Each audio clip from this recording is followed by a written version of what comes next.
شهر رمضان الذي أنزل فيه القرآن هدى للناس وبينات من الهدى والفرقان.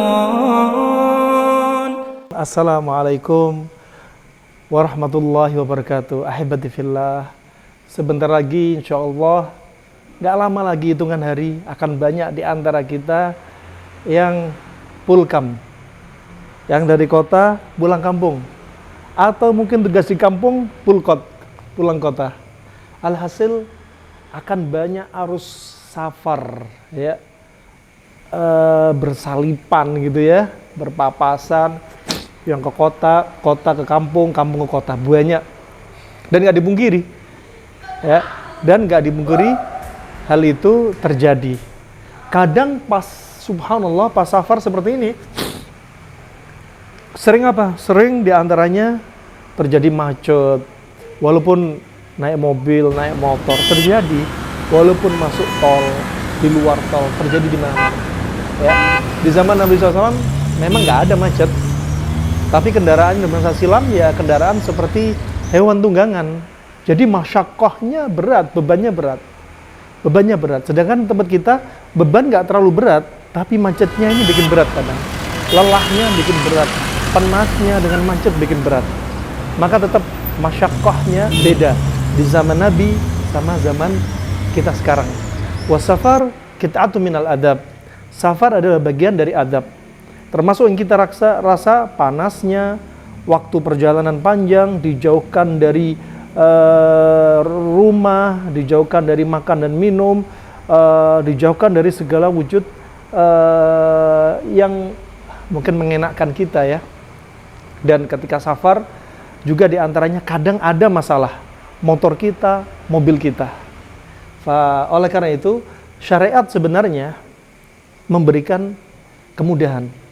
Ya, yuridu bikumul yusra wala yuridu bikumul usra. Allah itu apa sebenarnya menginginkan apa? Menginginkan kemudahan untuk kita, bukan kesulitan. Allah juga berfirman, "Man kana maridhan aw ala safarin fa iddatun min ayyamin ukhra." Dan barang siapa di antara Anda ya, man kana maridhan, ya dia itu sakit, aw ala safarin fa iddatun min ayyamin ukhra. Kalau ada yang sakit dan safar, hendaknya diganti dengan hari yang lain. Diganti dengan hari yang lain. Ini menunjukkan penjagaan kesehatan dari Allah. Dalam Al-Quran ada isyarat. Kalau orang sakit, jangan dipaksa puasa. Orang safar, jangan dipaksa puasa. Ya, khawatir ada beban. Dan beban itu ada 3 tingkat. Beban ringan, sedang, berat. Kalau bebannya ringan, lebih baik Anda puasa. Ya, bebannya kalau di tengah-tengah, bil khiyar, Anda pilih. Kira-kira Anda kuat apa enggak? Ya, masih kuat apa enggak? Kalau Anda masih kuat, silahkan, afdal. Tapi kalau bebannya berat, mending enggak usah puasa. Anda dalam kondisi sakit, dalam kondisi safar.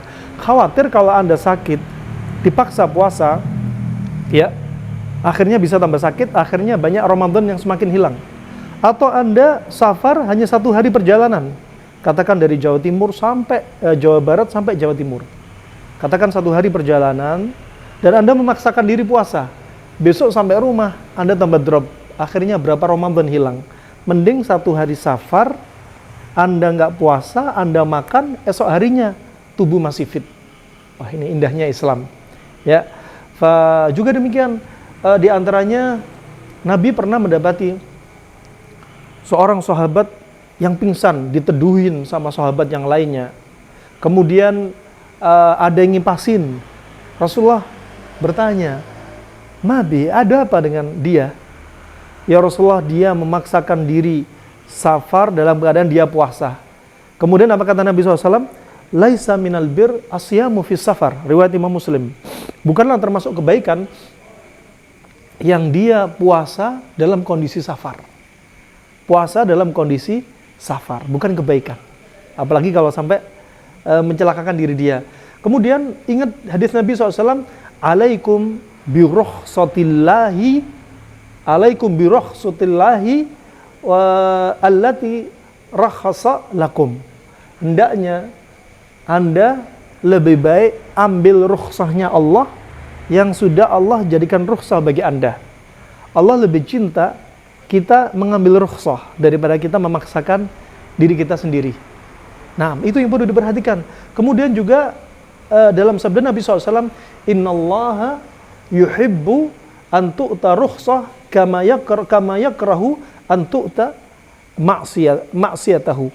Ya, sesungguhnya Allah mencintai orang yang mengambil rukhsah sebagaimana apa?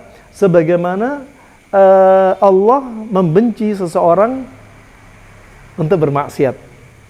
Nih, wah, berapa banyak pelajaran bagi kita. Juga pendapat jumhur, Imam Malik, ya, Imam Syafi'i, puasa itu afdal bagi siapa? Bagi mereka yang kuat.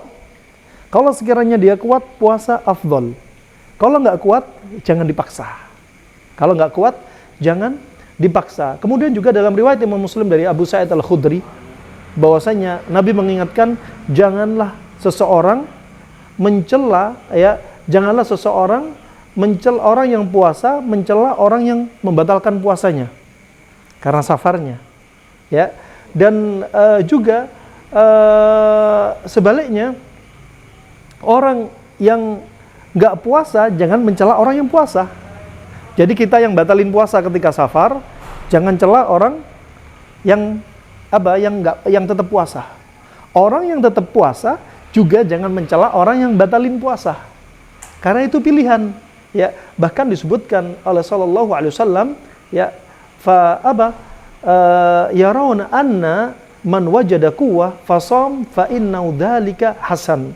Kalau dia kira-kira kuat dan dia puasa, maka itu baik. Ya.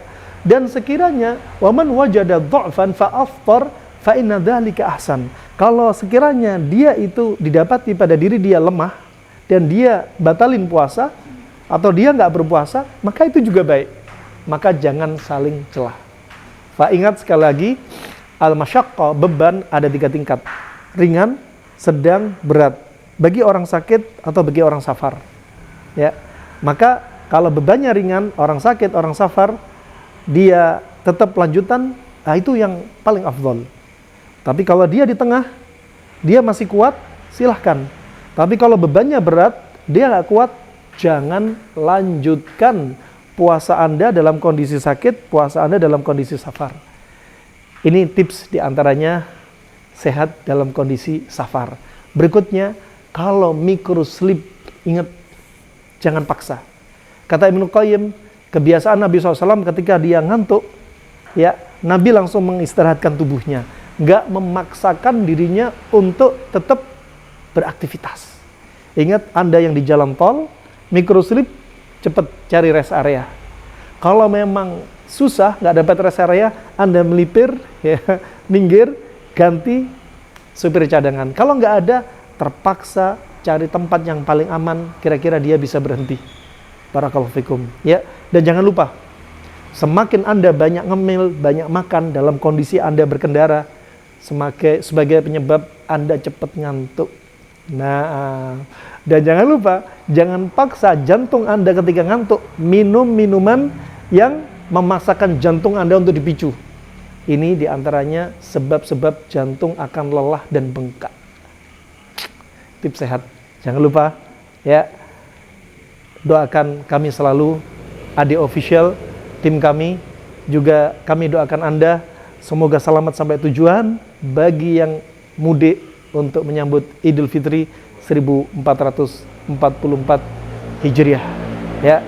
Dan semoga Allah terima ibadah kita di bulan Ramadan, ya. Semoga Anda selamat tujuan, semoga kita semua diampuni oleh Allah Subhanahu wa taala. Semoga Allah jadikan kita orang yang bisa mendapatkan Ramadan berikutnya. Wabillahi taufiq wal hidayah. Wassalamualaikum warahmatullahi wabarakatuh.